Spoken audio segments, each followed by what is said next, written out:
Okay, everyone, let's go ahead and get started here. There's already a lot of questions. We'll get into all that. I'll stay a little extra today.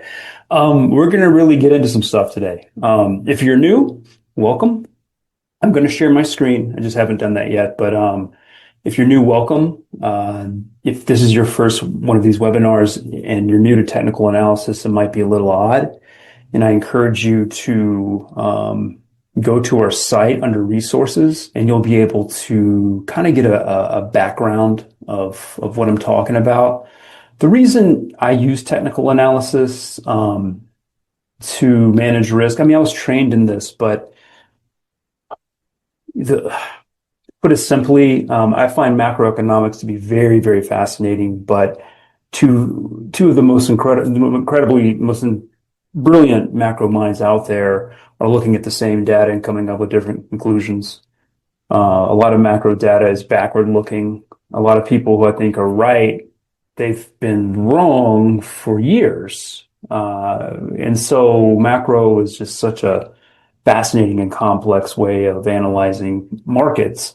And the reason why I look at markets is because price is all that matters. It doesn't really matter what anything else says, because price is what makes you money and how you lose money, right? And the markets are always forward looking.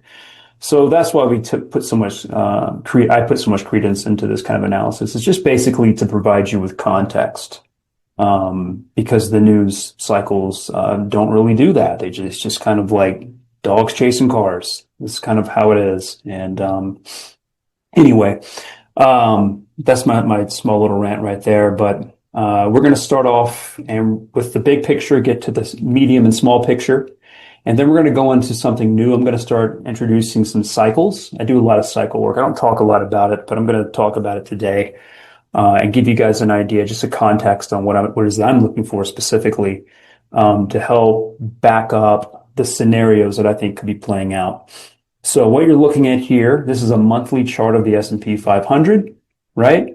Every candle is 1 month worth of price data. So this is the really big picture. This is the 2000 top, 2009 low right here.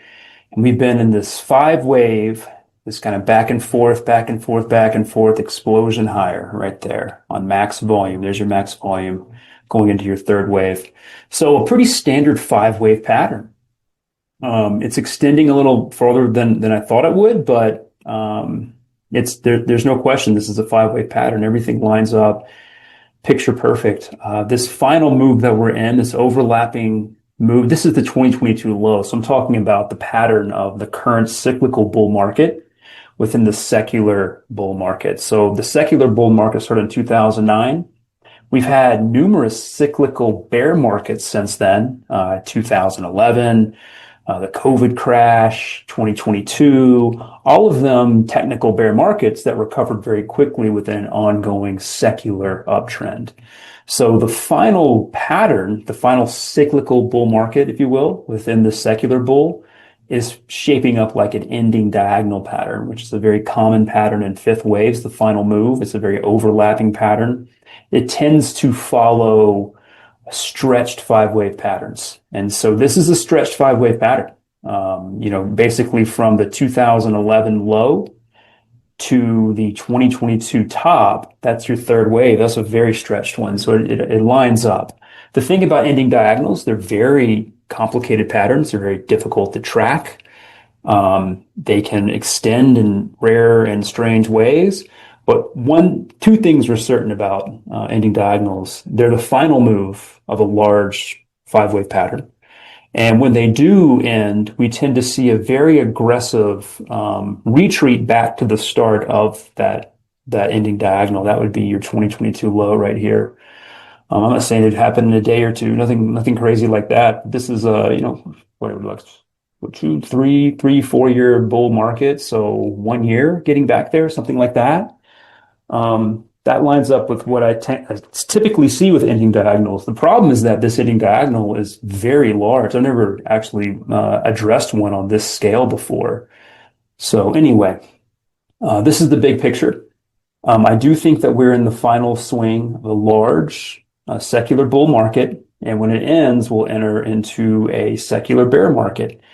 And I'll get into that next. Like, what does that mean? But one last thing I do want to say is I find it intriguing that we're at this pretty, let me do this. Yeah, right there. We're at a pretty strong trend line right here, hitting strong resistance. And look at this RSI. You see this level right here is 72. Bad things happen at 72 on the monthly chart. I mean, you can go back in time, almost every major top that we've had, 2015, 2008. We were struggling all the way up to the 2000 top, even going back in time. So we're at this really precarious spot. Strong divergences that really started in 2018 are building. And so I think that it doesn't mean we can't keep pushing higher, but I think that we're at somewhat of an inflection point where volatility should pick up. Now, what does that mean if we're going into a secular bear market? Does that mean you sell everything and run for the hills? Of course not. And most people don't realize this. We've been in such a long one since 2009, and a lot of investors are new. They've never actually been through a bear market. I wouldn't call any of the things we've had since 2009 an actual bear market. Technically, it was very difficult and volatile and painful, but it recovered very quickly. And so what I mean by is like an actual like bear market and a secular bear market. Most people have been trained to buy every dip. Everyone's a genius. Just buy and hold and buy every dip, and you're going to be just fine. And there's a lot of analysis out there that tells this, trying to pump that message. But if you actually look back at history, this is the S&P 500. It only started in the 50s, but the S&P 500 is like a black box system. Like they can take their system and backdate it on what they would have had in their index, and they did that. And I follow it. I have it. And so if we take this information going back to 1900. Right? So 125 years worth of data. Okay. We've had 1, 2, 3, 4 periods of consolidation. And what I mean by that, secular bull market tops, and it takes 13 years to get back to that secular top high and continue higher. So consolidation periods, that's what really matters if you're a buy and hold investor, right? If you just bought and hold all the way up to the 2000 top and your strategy is I buy and hold and I'm passive no matter what, it would have taken you 13 years just to break even again. Not a lot of people have that kind of time. And you can see how long these secular bear market periods last. And they're normal. They're just a normal part of consolidation within an ongoing uptrend. This is just happening on a very, very large scale. But what most people find fascinating, and I found it fascinating when I found this out, since 1900, over half of the time, 56% of the period was spent in a consolidation, right? So 71 years we were in a consolidation. So to think that this will never happen again or can't happen again, it won't happen in my lifetime, that's just not the way to look at that. And that's not what history is telling us. If we actually look at secular bull markets since 1900, these are the ones that I've counted that I would consider secular bull markets. The average secular bull market is 11.3 years, and the average gain is 774%. This one's gone on for 16.5 years and is up 795%. So it's the second longest and the second largest in history since 100 for the last 125 years. And we're kind of long in the tooth. So when you take this information, you couple it with the fact that it looks like we're in an ending diagonal within a fifth wave, it seems like we're closer to some kind of an inflection point than not. So if you're very new to this site and you're wondering why is a tech analyst telling people not to buy tech stock, I'm not saying don't buy tech stocks, but what I'm saying is it's important to understand the backdrop on what could shift. If buy and hold has worked for you for, the last 10 years and you made a killing, that's great. That's what happens in secular bull markets. You buy dips, you stay long, everything's good. But when you enter a secular bear market, that strategy can really, really hurt you in a bad way. And it doesn't mean that you just don't own stocks. It just means the strategy shifts a little bit. And let me explain that to you. This is the S&P 500. From the 2000 top right here, it took 13 years in 2013 for us to break out above the 2000 high, retest it and hold, and continue higher. Okay? The drawdown was 57%. Now, not all stocks participate in these secular trends.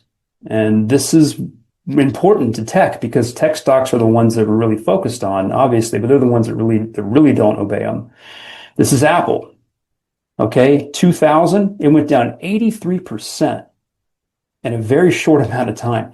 To put that into perspective, Apple needs to go up 400%, over 400% just to break even, right? That's rare. But in a very short amount of time, 4.5 years after the 2000 top, it broke above that 2000 top high, retested it, and continued higher. Now, to put this into even more perspective, from the time Apple broke out of its 2000 high, this was in January roughly of 2005, from that high, from this place right here alone, 2005, until the S&P broke out of its 2000 top, which was in 2013, Apple was up over 1,000%. So think about that. If you just owned Apple, if this is how you bought it on the top in 2000 and held it until 2013, you'd be up 1,000%. That's incredible. You basically would have avoided this entire secular bear market. So ask yourself, why is that? Why did that happen? People always talk about Cisco. Oh, Cisco. Cisco is a great example of why you don't want to own tech for very long, because it topped in 2000. It's never broken above its bubble high in 2000. But nobody talks about Apple. Why? You know, this is the story. This is what matters, is Apple, not Cisco. And if you understand tech and how tech trends work, then you understand why this happened. So what happened? In 2007, Apple launched the iPhone. First off, they were participating in the personal computer micro trend in this time frame, which was bringing money in the door. But then they launched the iPhone in 2007, and that micro trend alone was massive. It was the biggest micro trend we've seen in our entire lives. And Apple was the primary beneficiary of that micro trend. They're up over 6,000% since they launched the iPhone in 2007, right? And that's one of the primary reasons why they just basically ignored what happened to the rest of the market. And so it doesn't mean run for the hills. It just means you got to be more tactical. We believe, we are going to be more tactical, and that's kind of how we set up our entire portfolio. We invest in trends. We invest in stocks that are participating in those trends. We have risk management protocols like raising cash, putting on hedges. When we get into this trading environment like we're in right now, we'll participate in that, taking gains, things like that. So that's the kind of environment I believe that we're moving into. And I just wanted to show everybody that. So hopefully that was helpful. So moving into the S&P 500, we're going to analyze this ending diagonal pattern that we're in right now. So this is what I have. This is a 3-day chart. Every bar is 3 days. Okay. And let's get rid of all these squares. You don't really need those. It's just clutter. But this is the ending diagonal that I think that we're in. And there's two scenarios that I think make the most sense based off the price data that we do have. And the first one, well, both of them say that we're in the final fifth wave of this ending diagonal. Okay. Now that may sound scary, but an ending diagonal, all the subwaves, so wave 1, 2, 3, 4, and 5, all of those waves are broken down into 3-wave patterns. Okay. And so what this is telling us, the green count that I have is from the April low is your A wave. That's the first leg of this ending diagonal. We would then see a pretty deep correction. I think that could easily go down to 5,900 at least. And then we get another big blow off into June, July of next year, maybe October of next year. It could really extend. Now I'm going to show you some cycles that line up with this in a very eerie way. So anyway, that's what I think is playing out. This is what we're game planning for. And until we start breaking critical support levels, this is how we're going to participate.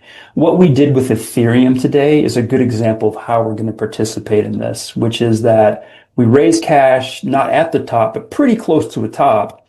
And then as we start hitting support levels that we've identified, we're going to buy back in. And if the bounce we get is not what we're looking for, we're either going to get back out for a tiny little gain, or we're just going to set a stop at the break even. So we're going to kind of trade this until the market tells us, hey, this is what's playing out. And so that's really what we're going to do. This green count, the one I've been talking about, lines up really well with AI as well. It lines up with what I think is going on in the macro environment too. I don't see signs of an imminent recession right now. I could be wrong. I've been wrong on that before, but I just don't see signs of that. So that's what we're game planning for.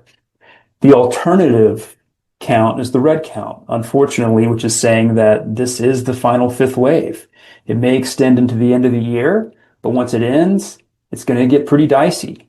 Okay, so now we're going to analyze the April count right here. This April, from the April low, the bounce that we're in, to kind of get an idea of some levels to watch. Okay, so this is an hourly chart.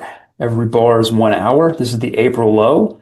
And that's just a lot of information on the screen. I'll try to break it down. So follow the green count. That's the primary one that I'm tracking that I think is playing out. So we have this overlapping mess off the low. There's your A wave. Very improbable and shallow B wave, but it's what makes the most sense. And then from that, we have 1, 2, 3, 4, and we have this big ending diagonal, which is like a 1, 2, 3. I think this fourth wave right here will probably hold somewhere around 64.40. And then we turn higher towards the end of the month, or late October, somewhere in there, towards 68, somewhere around there, to cap it all off. And that will end the uptrend off the April low and give way to a pretty deep correction into year end, which would be your B wave. So, or it could be your bigger top. We won't really know until we kind of start getting down in these levels right here. But we plan to be hedged by then and have plenty of cash. The other scenario is that this is your top right here, that this was the top of this bounce. And this is how it would line up. How we would know is we start breaking below 64.40. We go below there. Then you got to hold 62.05. It was 62.10, but I'm giving it 62.05. So as long as 62.05 holds, that'd be a deeper correction. We can get a bigger move, and probably into year end, to be honest. And that would be targeting a little bit higher, probably 68 to 7,100 before you get your bigger rollover. If 62.05 breaks, then that's it. We're in that move. We're in that bigger move. Okay. So those are the levels I'm tracking. 64.40 is really important. You'll see us probably start hedging if we break that. We'll hedge again below 63.44.50, and then we'll hedge again below 62.05. And if for some reason at 62, let's say we go to 61.95, then we get like a snapback, then we're going to be getting out of those hedges. So just keep that in mind. This is kind of a touch and go situation. I wish it was easy. I wish it was just like hedge on, hedge off, and buy stocks and don't buy stocks. But just based off how we manage risk, we're very active, and we think you have to be in tech to avoid having, what happened in 2022 happen again. So anyway, now I'm going to dive into some cycle analysis. If you're new to this, it's going to be very strange, but it's very real. Markets move in cycles. Cycles are a very natural part of life. They're all over the place, and they're very present within markets. So I'm going to start off with inflection points. This is the Dow Jones. It goes back 100 plus. It goes back centuries of real trading data, which is why I use it for my main chart. This is a monthly chart. So these are big cycles. Each symbol represents a cycle, and what matters is how are you trending into that cycle? Because more times than not, you get a reversal going into those cycles. See the reversal of the trend going into them. What really matters to me is when they cluster together. Those are usually the big moments. We had a huge cluster in January, February this year. This was part of the reason why we were so defensive. These are big cycles. This lime green one right here is a big, big cycle. Every time it shows up, big things happen. So look at what's happening right now. We're trending higher into this cluster of cycles. It's 1, 2, 3, 4 cycles on a pretty big scale that we're trending up into.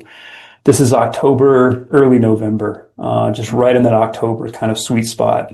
So, how we kind of react in that time frame, I think is going to be pretty important. But if we go forward in time, in 2026, looks like kind of June, July is going to be, or what is that? May, June, maybe a little bit of July is going to be important right around there.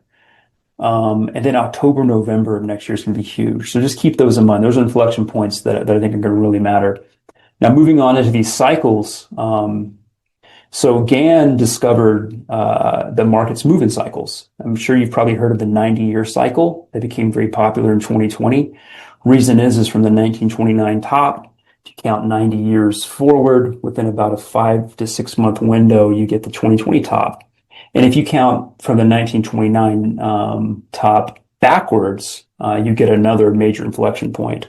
But there's a 20-year cycle. So from 1980 to 2000 to 2020 had some pretty meaningful 20-year inflection points.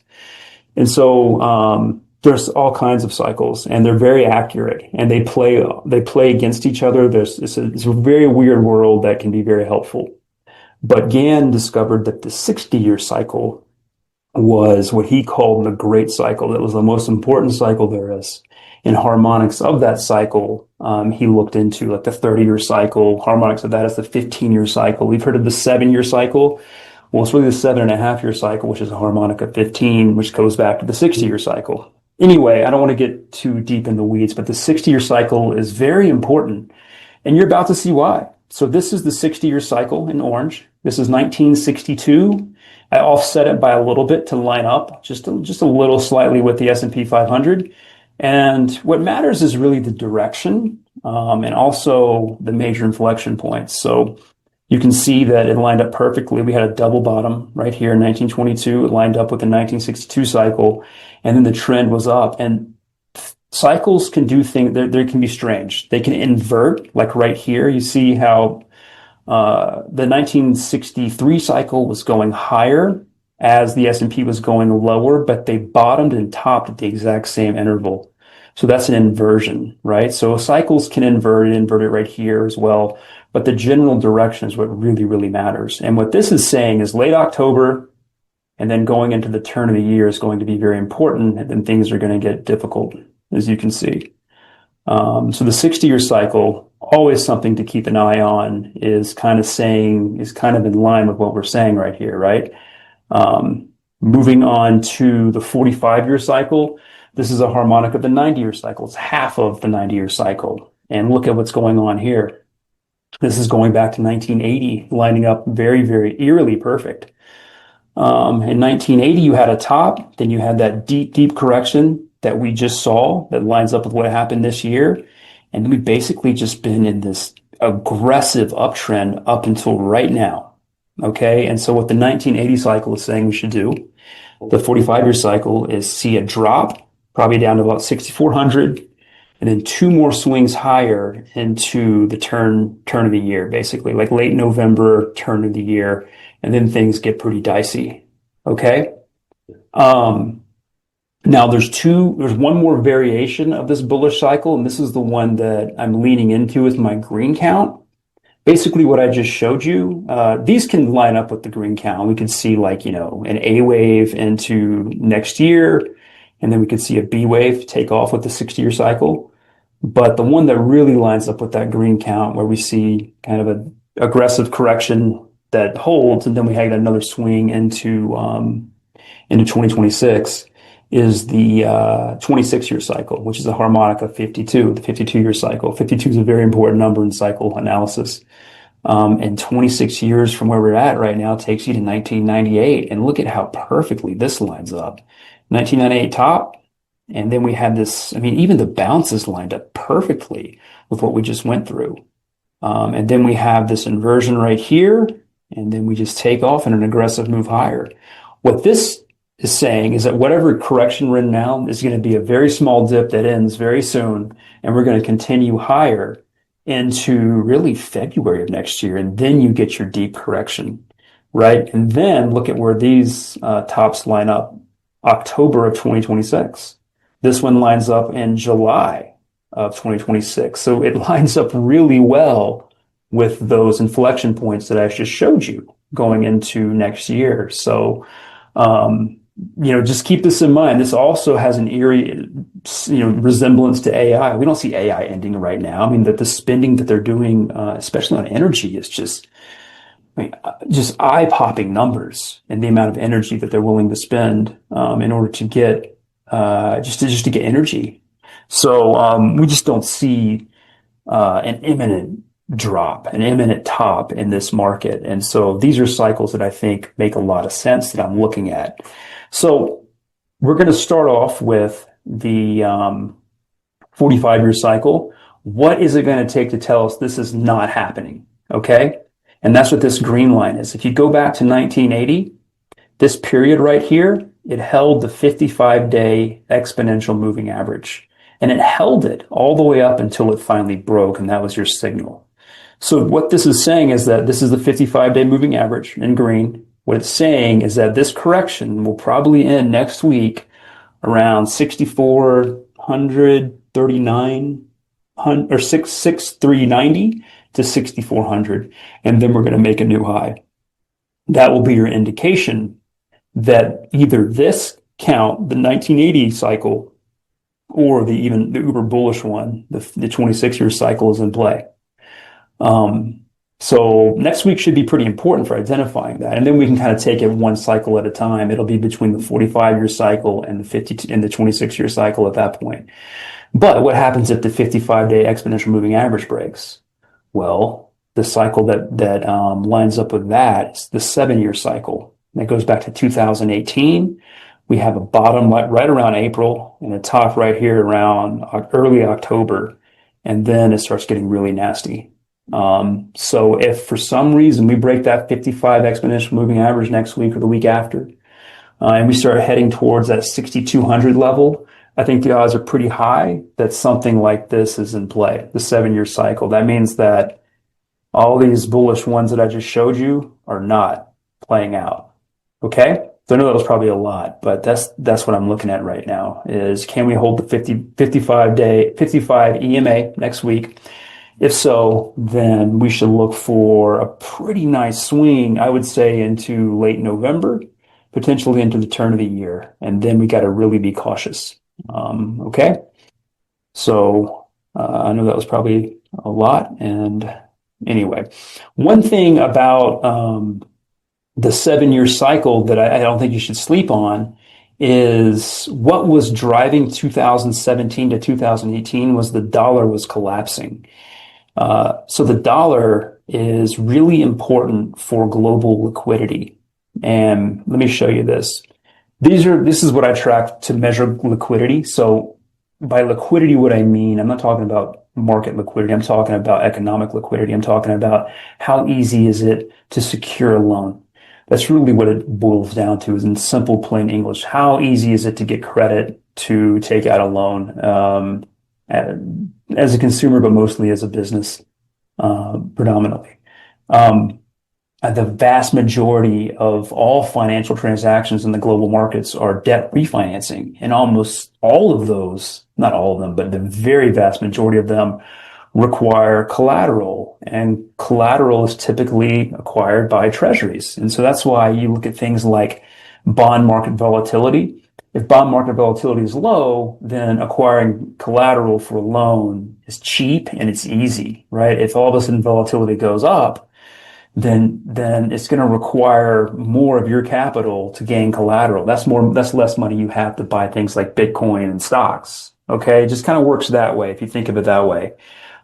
Things that I look at that tell me that global liquidity, or at least domestic liquidity, is not looking so hot is, first off, domestic liquidity, just basic measurement on how I track it, has been going down since the Fed lowered rates. Part of this dynamic of this equation is the reverse repo operations. It's basically at the floor. So that's going to be a problem. And also the Treasury general account balance is actually getting bigger. They're sapping money from the economy, from the system, which is typically not a good thing. And so the only thing really holding it up, in my opinion, is the dollar. And the reason why the dollar matters so much, this is DXY, the dollar index, and it just tracks, important currency pairs. I think the the dollar to the euro is like 50% of the index. But anyway, when DXY is going lower, that means the dollar is depreciating against foreign assets. And so what that means is dollar denominated debt is easier to service. And that means if you're in a foreign country and you're servicing your US denominated debt and dollars are cheaper, then you have more money to spend on things like Bitcoin and tech stocks, right? But when the dollar's going higher, it's harder to service those debts. And so we've been in a nice bear market with the dollar really since around the October low, the October 2022 low. And this final move is a very standard three-wave pattern. The C wave, the final move, is a five-wave pattern. 1, 2, there's your vertical drop. There's 3, there's 4. Maybe we get a little bounce. It looks like we're probably heading towards 93, and that's going to be it. But look at this support that we're on. We're on really incredible support that's held really since 2009 low.